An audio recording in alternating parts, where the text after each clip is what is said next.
کیا آپ یقین کریں گے کہ پاکستان کی میوزک انڈسٹری میں ایک وقت ایسا بھی تھا جب تین بہنوں نے صرف اپنی آواز سے پورے ملک کے دلوں پر راج کیا تھا۔ نہ سوشل میڈیا، نہ یوٹیوب، نہ وائرل ہونے کی دوڑ، صرف اصل ٹیلنٹ تھا اور وہی کسی فنکار کی سب سے بڑی پہچان بن جاتا تھا۔ ایک ایسا نام جو صرف موسیقی نہیں بلکہ پاکستان کے خوبصورت ماضی کی علامت بن چکا تھا۔ آداب دوستو، پاکستان کی میوزک انڈسٹری کی تاریخ میں کچھ نام ایسے بھی ہیں جو صرف فنکار نہیں بلکہ ایک پورا دور محسوس ہوتے ہیں، اور انہیں یادگار ناموں میں ایک نام بنجمن سسٹر کا بھی شامل ہے۔ ان کے خوبصورت گانے آج بھی لوگوں کو اپنی ماضی کی حسین یادوں میں لے جاتے ہیں۔ نریسا، بینا اور شبانہ، یہ تین صرف بہنیں نہیں تھیں بلکہ ایک مکمل میوزیکل ہارمونی تھی۔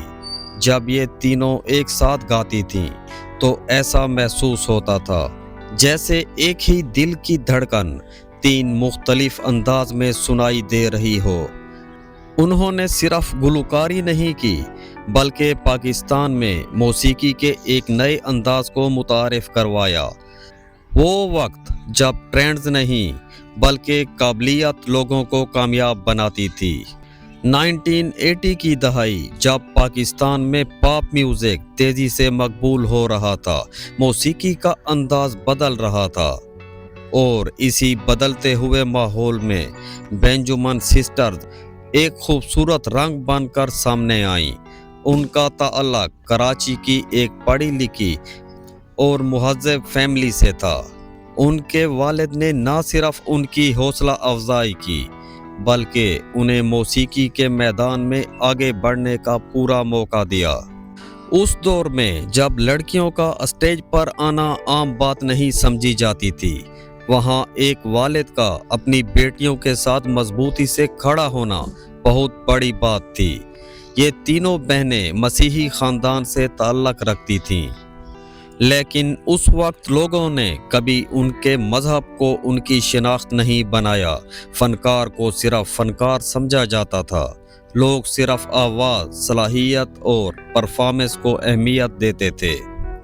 بنجمن سسٹرز نے جب میوزک انڈسٹری میں قدم رکھا تو ملک میں جنرل ضیاء الحق کا دور تھا۔ میڈیا اور فنون لطیفہ پر کئی پابندیاں موجود تھیں۔ انہی حالات میں یہ تینوں بہنیں تازہ ہوا کے جھونکے کی طرح سامنے آئیں۔ ان کی سب سے بڑی خاصیت یہ تھی کہ یہ تینوں ایک ساتھ گاتی تھیں۔ اس وقت یہ انداز بالکل نیا تھا۔ لوگوں نے ان کی آوازوں کے امتزاج کو بے حد پسند کیا۔ وہ صرف گلوکارائیں نہیں تھیں بلکہ اپنے وقت کی فیشن آئیکن بھی بن گئی تھیں۔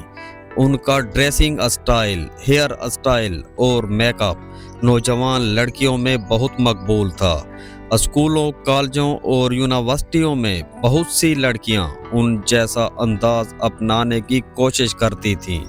یہ کہنا غلط نہیں ہوگا کہ بنجمن سسٹر صرف گانے نہیں گاتی تھیں بلکہ ایک نیا کلچر متعارف کروا رہی تھی۔